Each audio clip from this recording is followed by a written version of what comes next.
This is the Louie T Network.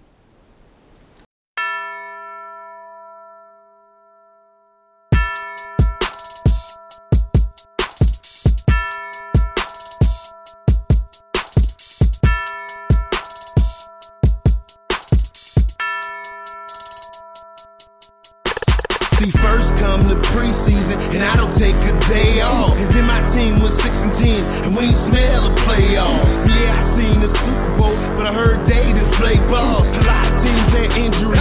Sam Bradford had to take off. Go hard in the offseason, but you don't know the half. Before you know, we gon' look up, and we ready for the draft. They dressed up in that suit top, and I don't know how to act. They waiting, so patient, so they can put on that hat. Who else could it be? But your man Luke. Okay, so when she asks you where you was at, you tell her you in the lab room. Who else could it be? But your man Luke. Okay, so when she asks where you was at, you can tell her you was in the lab room. Yeah.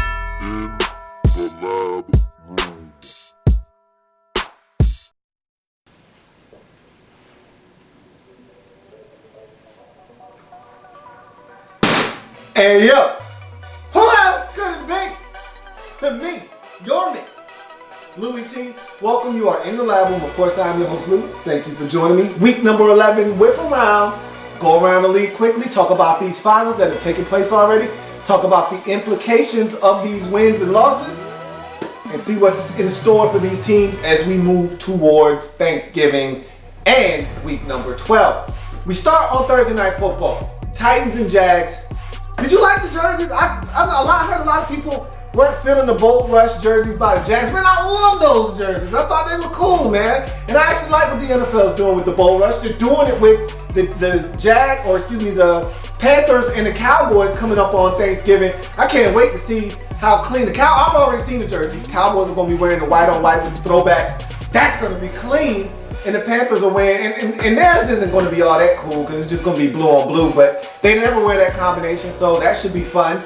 But I really like what the league's doing, and hopefully we start seeing a little bit more of this infused next season. I know some teams are really hot because the NFL waited so late in the season to do this on Thursday night. They're thinking about doing it next year where every Thursday night game is going to be a color rush game, but I just thought it was cool what they've done, with the color rush schemes and all that stuff. And I thought the Jags jerseys were awesome. I liked them. And furthermore, the game itself, it wasn't the greatest game, but it was compelling football. Went down the wire. Marcus Mariota, I thought, performed well with limited talent around him. He had a lot of receivers out. And he gave his team a chance to win the game, but when it was all said and done, Blake Bortles did enough. That defense did enough. They were able to get it done 19-13. Jaguars get the win. And don't look now, 2 wins in a row for the Jags. They're 4-6 and right smack dab in the middle of that AFC South race. Big win for the Jags on Thursday night. Raiders, Lions, week number 11 on Sunday. Really thought the Raiders could win this football game. They went into Detroit, losers of their last 2. Had been reeling of late, but I said this was a chance to right the ship. If you're the Raiders, there's an opportunity for you to show you're not dead yet. And they couldn't go to Detroit and get it done. Of course, haven't seen the game yet, but to only score 13 points. Look, that's still a formidable Lions defense. Thought they could do some things against that Lions secondary that was banged up, but they couldn't. Doesn't look like they got enough stops defensively. Lions were able to score 18 points, win that football game. Look, Lions still playing competitive football out there, and I like the fact that they're doing it with their head coach, Jim Caldwell. They may be able to save his job after all, and I don't think he should have gotten fired in the first place, but you know how this league is. You win a bunch, and you lose a bunch, heads roll. He was going to be next on the chopping block. They keep playing competitive football, and he may get to stick around. Anytime you get a new general manager, though, those things are a little dicey and iffy, can be up in the air, but nonetheless, win for the Lions at home, 18-13. Raiders dropped to 4-6 on the season, and they're really starting to go in the wrong direction at the wrong time. Lions, meanwhile, get their 3rd win of the season, go to 3-7, and go into Thanksgiving with a little bit of momentum. Let's see what they do with that momentum on Thursday as they take on the Philadelphia Eagles on Thursday on Thanksgiving. Colts, Falcons. This was a tragic loss for the Falcons, man. And I talked to a Falcons fan before the game. I said, I got you, man. You're going to be good, yo. Y'all going to win this game. He had no confidence in his boys whatsoever. Looks like he was right. And they jumped out to a 14-0 lead. Then they had a 21-7 lead. And I haven't watched the game, obviously, but I will. But I guarantee you the game changed when Devontae Freeman, D-Free, went down with an injury and left the game with a concussion, didn't come back.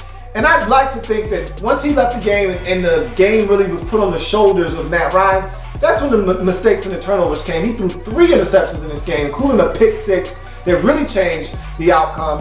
And the Colts down big early, battled back, got a win, and it's good to see Chuck Pagano and this group rallying around Matthew Hasselbeck, who is now a flawless 3-0 on the season in the game as the quarterback in reserve for Andrew Luck. It's amazing what they've done rallying around him. They get it done on the road in very thrilling, surprising fashion. They hadn't led all game until the very end when they kicked the field goal to take the lead with under a minute to go. They win the football game 24-21 over the Falcons, who are now 6-3. After starting the season 5-0, they've dropped their last 3 out of 4 games. Lions, Falcons, really struggling on the season. 6-4, still holding on to a wild card spot, but by the tiniest of margins.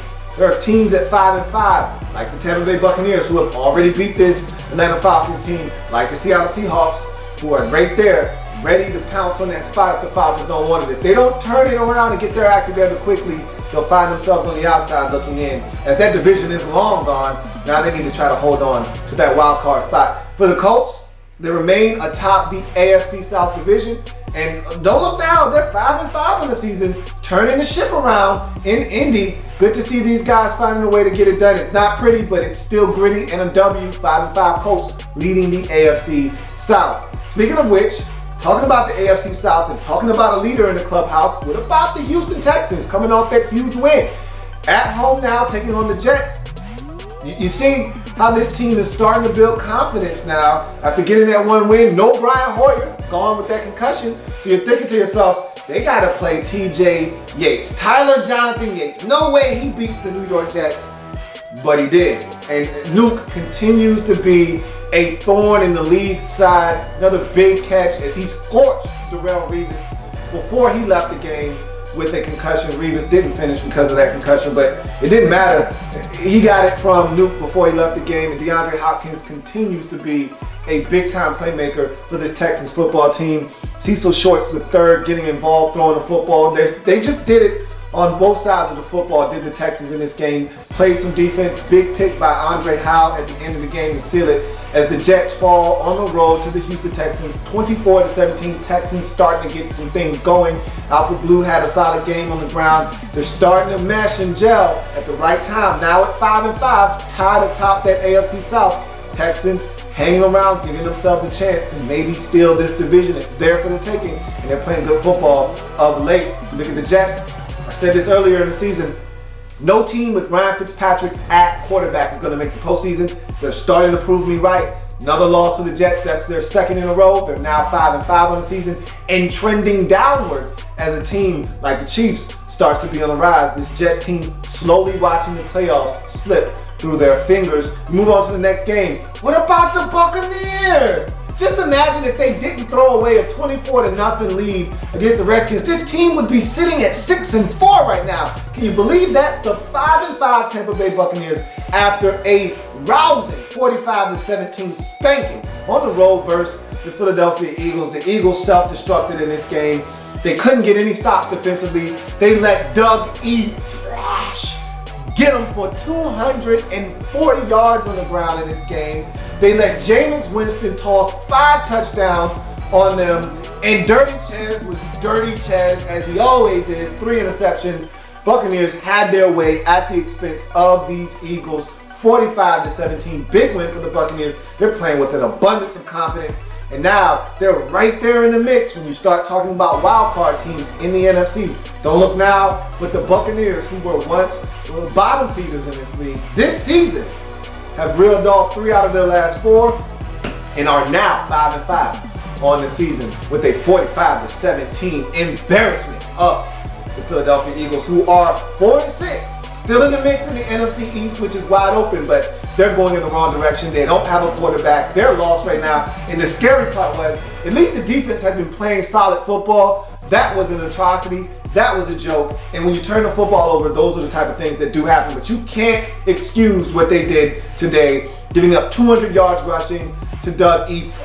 and 5 touchdown tosses to Jameis Winston. That rookie is starting to play top-notch football, and they get it done big time on the road.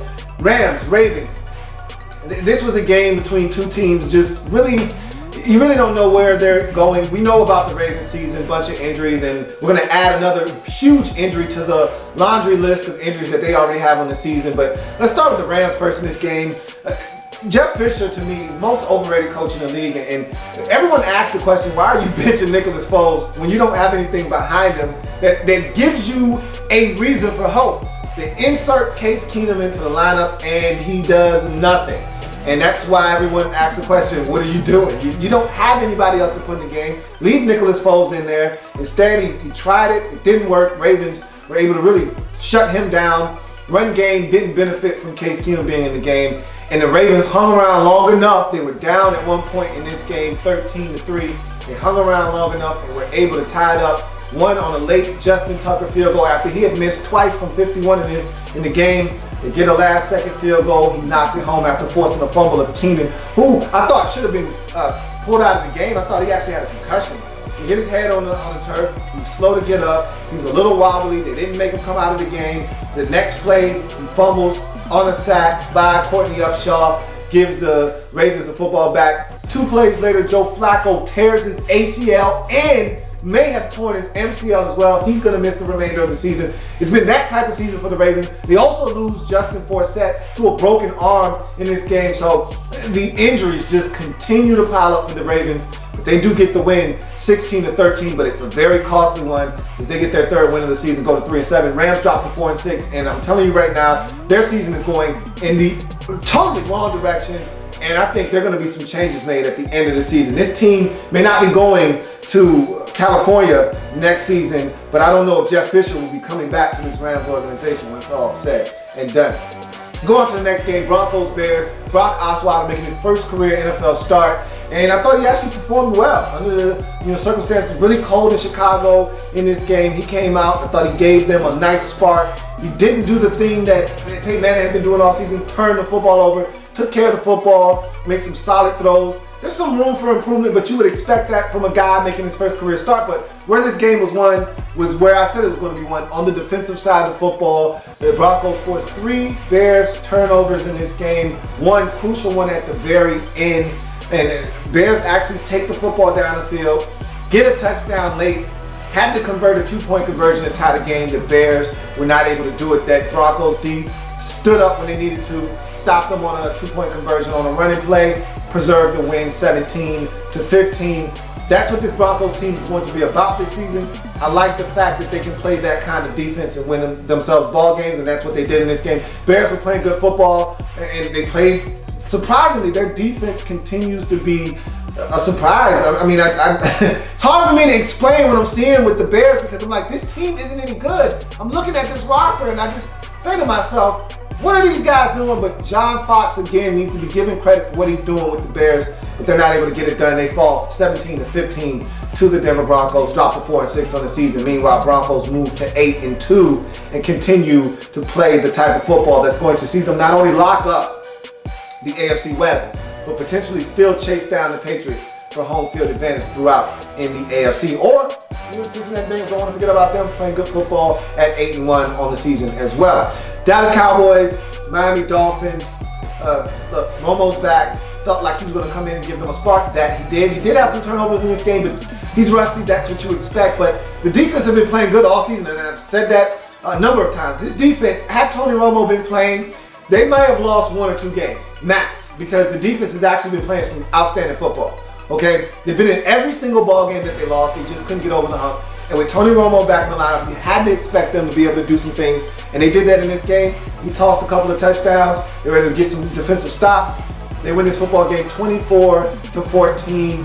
Now they come home for Thanksgiving. Quick turnaround. They got to play the undefeated Carolina Panthers at 10-0. That should be a whale of a ball game. If the Cowboys are going to have any chance in the NFC East, they're probably going to have to run the table. So this is going to be a huge matchup. If they can beat the Carolina Panthers on Thursday, on Thanksgiving, that will go a long way towards them storming back in the wide open NFC East. Dolphins dropped to 4-6 on the season. Look, for them to be 4-6 at this point is really amazing because in itself, because I didn't see them doing much after making the coaching change, but Dan Campbell has given them a spark. They had the big win from behind last week versus the Philadelphia Eagles. Weren't able to get it done in this game.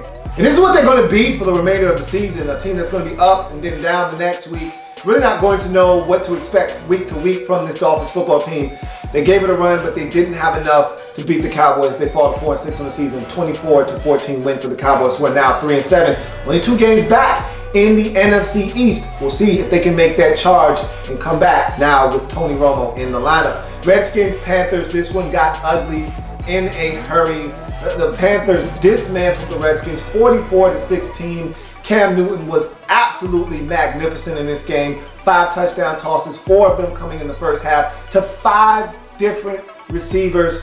Panthers also forced 5 Redskins turnovers in this game. The Redskins just simply could not get it going offensively. All the mistakes, offside penalties on defense, they self-destructed, and the Panthers jumped on them like a 10-0 team should. And they get it done 44-16. This team is rolling. Quick turnaround for the Panthers as they take their undefeated 10-0 mark to Dallas to take on the Cowboys on Thursday night. They'll be wearing their Color Rush jerseys, so that should be a lot of fun. Can't wait to have my food and my football in front of me. Panthers, Cowboys should be fascinating. Football, Redskins dropped to 4-6. Ugly loss, but it's just one loss. Now they go home, week 12, huge matchup versus the Giants. That will be for first place in the NFC East. A win will tie them with the Giants at 5-6. A loss could put them in a very precarious situation moving forward for the remainder of the season. Chiefs, Kansas City Chiefs taking on the San Diego Superchargers. I've talked about this for the last month now. Here comes the Kansas City Chiefs. I told you 3 weeks ago, this is the team that if they get hot, you don't want any part of. I talked about it last week. I didn't have the balls to pick them, but I told you I thought they were going to go into Denver and win that game. They did, and I told you if you're in the AFC, the team that I want no part of is the Kansas City Chiefs. They go on the road, in a division, family business, and obliterate the San Diego Chargers 33-3. Alex Smith, his usual self. Captain Shutdown! Extremely efficient. They got a running game now, and it really doesn't matter who's in the backfield. Spencer Ware did it this game. It's Charkandrick West one game. You just don't know who's going to get you out of the backfield, and that defense is lights out. They continue to play the type of football that I'm accustomed to seeing them play. And now this team at 5-5, right in the mix in the AFC playoff picture, and I think they're going to make a run, make the postseason, and scare the hell out of some teams as we move down the stretch of the regular season. For the Chargers, it's been a rough season. This team is on a crash course for the #1 pick in the draft. They're a bad football team. They're 2-8, and the injuries piling up, and this team is lifeless right now. And I don't see them winning many more games this season the way their schedule is set up. This could easily be a 2-14, 3-13 type of football team. They're in dire straits, and they lose by 30. The second time they've been beat up thoroughly by a family member this season at the crib. Chargers lose by 30 to the Chiefs in the ball game. 49ers Seahawks. Colin Kaepernick placed on IR this morning. Done for the season, and possibly his 49ers career done as well. That wasn't going to have any impact on this game. Blaine Gabbert was going to start anyway. Seahawks did what they were supposed to do to a really, really mediocre 49ers football team. 29-13. Thomas Rawls continues to be an outstanding find for this Seattle Seahawks football team. Defensively, they got it done in this game. Shut down the 49ers, scored 29 points. They're at 5-5 on the Seahawks now after this win, right there in the middle of the NFC wildcard chase. And they're going to make the postseason. I'm convinced that this team is going to figure out a way to get in, and they're going to make some noise when they do. Still a dangerous team that you don't want to face come late December, January. And so this is a team you got to keep your eye on in the NFC. They may not win their division, but they're going to get in, and they're going to be a nuisance. 49ers simply just not a good football team. 3-7 on the season, only could muster 13 points on the road versus a family member. They go down 29-13. Packers, Vikings, huge NFC North Divisional football game. Some serious family business being attended to here. First place on the line. Vikings came into the game leading the division at 7-2. Packers on a 3-game skid. The first time in a long time that this team has dropped 3 consecutive games. However, I told everyone, don't panic. And just like Aaron Rodgers said last season when they started the year 1-2, RELAX, relax. And that's what he made everybody do in this game, is he went out, had himself a whale of a ball game. The defense was outstanding, and I think they actually were the tone setters in this game. Eddie Lacy coming through and playing the type of football that he played in this game is what Packers fans have been longing for this season. And if he can play on a consistent basis like that, moving forward, this Packers team is going to be much better because of it. And they really showed what they can be when guys are performing at a high level. The defense sacked Teddy Bridgewater at least 6 times in this game. They were outstanding. Mason Crosby banging home field goals. Aaron Rodgers getting out of the pocket and being dangerous. They got it done in this game in impressive fashion, 30-13. Teddy Bridgewater got injured at one point, left the game with a shoulder injury, came back in, but he was a non-factor in this game. Didn't use his legs effectively at times in this game, but he just didn't have enough help. Adrian Peterson was virtually shut down, and he had a huge critical fumble. His 6th of the season, leads all running backs to 6 fumbles this season. He's got to hold on to the football. That fumble, when they were down 14 and driving, was the nail in the coffin in this ball game. Packers go on the road and do what I expected them to do. Maybe not as convincingly, but nonetheless did what I expected them to do in this game. 30-13 win. Take back possession of first place. They're still tied technically with these Vikings at 7-3, but they own the tiebreaker, so now they're back in first place in the NFC North. That's your whip around for week number 11 in the National Football League. Huge Sunday night game with the Bengals and the Arizona Cardinals. Of course, Monday Night Football. We will have the New England Patriots and the Buffalo Bills. A little bit of AFC East family business. I'll come back with a 2-pack for those 2 games tomorrow. Enjoy the football. You know I will. I'll see you then. Have a good one. There's plenty more where that came from. While you're here, subscribe to the channel. If you want more Louie T, be sure to follow me on Twitter at InTheLabRoom, or you can like the Facebook page at In The Lab Room. That's In The Lab Room on Facebook and at In The Lab Room on Twitter. Don't forget, subscribe to the channel if you haven't already done so.